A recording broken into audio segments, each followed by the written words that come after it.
Hi everybody, Refresh here.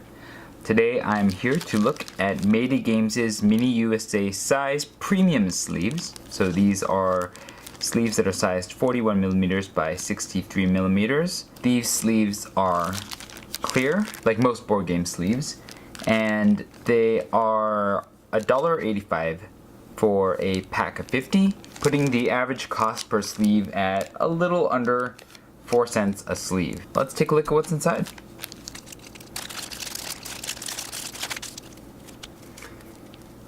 As you can see, the sleeves are smooth and glossy on both sides. Just looking at the sleeves as they're straight out of the pack, there does seem to be just some mild warping on the surface of the sleeve, making everything just a little curved and bumpy. But that doesn't mean that it'll stay that way once we put cards in it. Let's see if the thickness holds true. I believe that Mayday Games advertises these sleeves at approximately 90 microns per sleeve. Let's see what the thickness is. We have 9mm for 50 sleeves, which is going to be about 180 microns per sleeve, or 90 microns per face, so it's exactly as advertised. Now let's see the dimensions. We have 43mm wide by 65mm tall. So it seems to be the same dimensions as its sister sleeves. Now, Mayday Games' website does mention that these sleeves are not compatible with Arkham Horror. But if you look at the review I did for the standard Mini USA game size sleeves, you'll find that the website has incorrect information, despite the fact that it says that these sleeves are not compatible with Arkham Horror and a number of other games. You will find that the sleeves are actually compatible. To show you this to be true, I will take this item card from Arkham Horror, which is 41 by 63mm as I've measured it, and I will put it inside the sleeve. And it's a nice fit. There isn't a lot of space on the sides, nor on the top, so it's a fairly snug fit, which gives it a very card-focused look as opposed to bringing that much attention to the sleeve. And as you can see, once the card is in the sleeve, the warping kind of goes away. Next up is the sleeve test. So I'm going to take these 44 Arkham Horror item cards and sleeve them in 44 of these 50 Mayday Games sleeves and see how long that it takes. Ready? Set, go.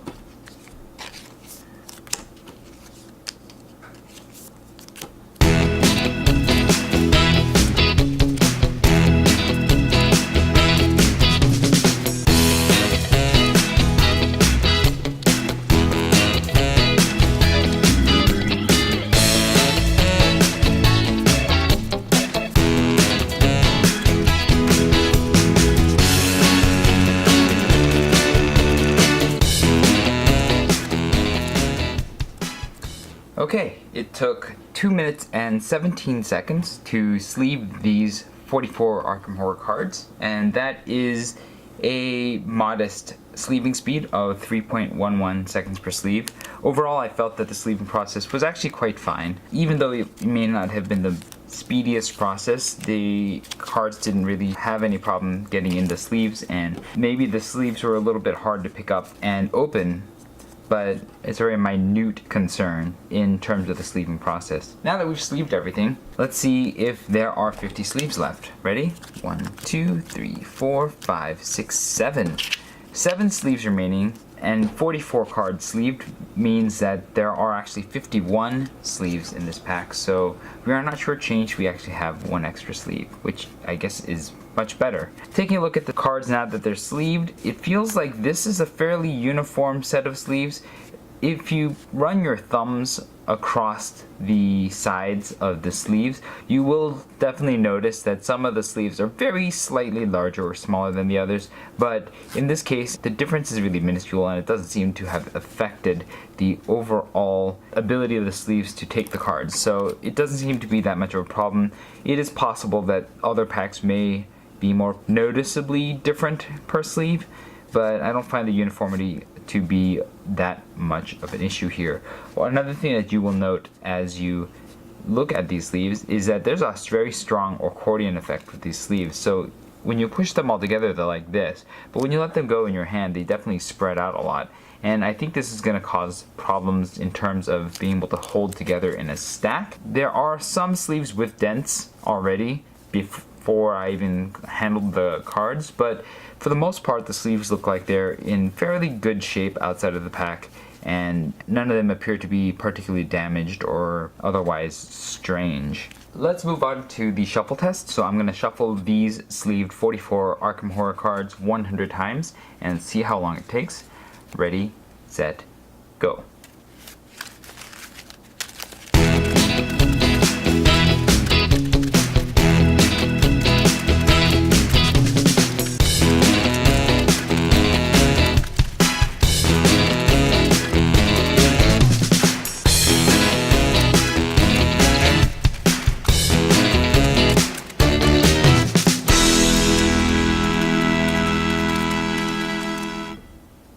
Okay, that was 100 shuffles and it took 2 minutes and 3 seconds. That's a pretty good speed of 1.23 seconds per shuffle. These sleeves are actually quite slick against each other, so when I was shuffling them, they slid into each other with very little resistance, and it also helps that the cards themselves are quite small. Now, in general, cards of this size I think are a little bit harder to shuffle overall just because they're just unwieldy because of their small size, and so it doesn't make for the most comfortable shuffle because sometimes the cards will bounce out of your hands, and sometimes when you're putting one half of the deck into the other as you mash them, they might catch or bounce or otherwise flip out. And I didn't have any significant struggles with that this time. There were a few times where the edges bounced against each other, but overall I would say that the shuffling process for these sleeves is just fine. They handle just fine, they feel just fine. Now let's take a look at these sleeves and see how they held up with all that handling.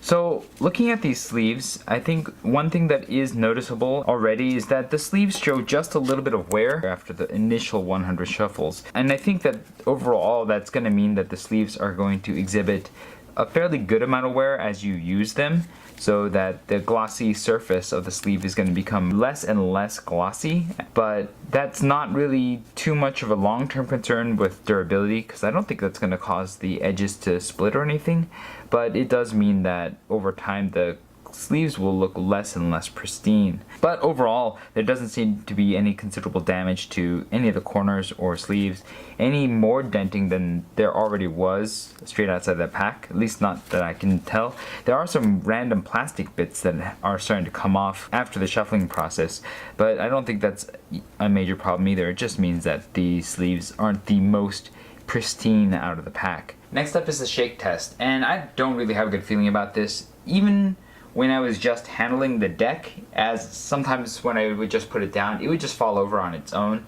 So I don't expect these sleeves to survive the shake test very well, and I don't know if you can see it right now, but the back side is definitely a lot higher than the front side, and the accordion effect has really made this deck almost 1.5 times its original size. And I think that is part of what the warping that you see on these sleeves before the cards are in it probably adds a little bit to the overall thickness of the sleeve and how much air that it will fill up with inside. So as you can see, I'm going to press it down right now, and you see that it shrinks quite a bit, and then if you let it go, it just grows back up to its full height.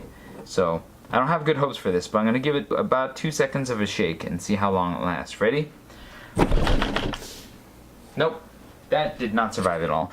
Now, to be fair, these cards are fairly small, so when sleeved together, it does make for a very, very thin and tall deck. And so I think a lot of sleeves, especially of the thicker kind, are going to have a problem just holding up, just because of the rather precarious nature of the thin little deck with not a lot of surface-to-surface contact to hold it up.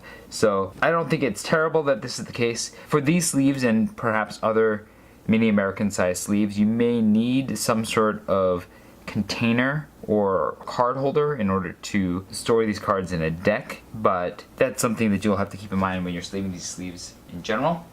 Alright, next I'm going to do the draw test. I'm going to draw 3 cards off the top and see if the deck holds together. Ready? Okay, that didn't work. Let's try this again. Ready?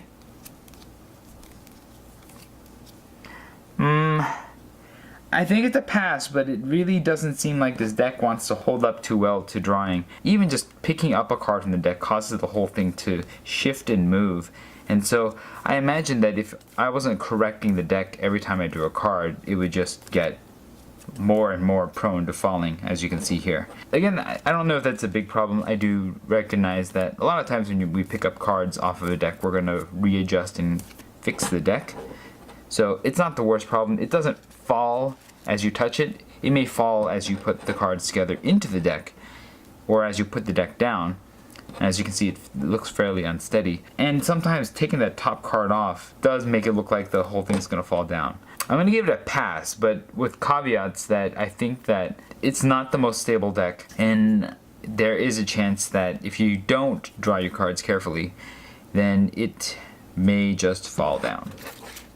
Like that. So final thoughts about these sleeves.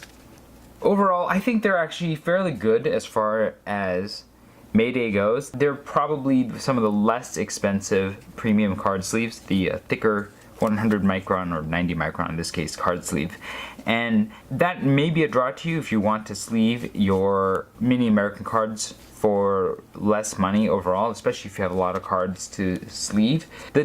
The major downsides of these sleeves are that it has this accordion effect, which does make it unstable in the deck, and even though it passed the draw test, I don't really like how it feels drawing cards off the top of this stack, and the deck is not going to hold up to any bumps very well at all, and once it starts falling, it's kind of a disaster. And that's because the sleeves are so smooth and they slide against each other so well. This does mean that the shuffle process is pretty fast for these sleeves, even if the handling is a little bit tough just because of the size of the sleeves.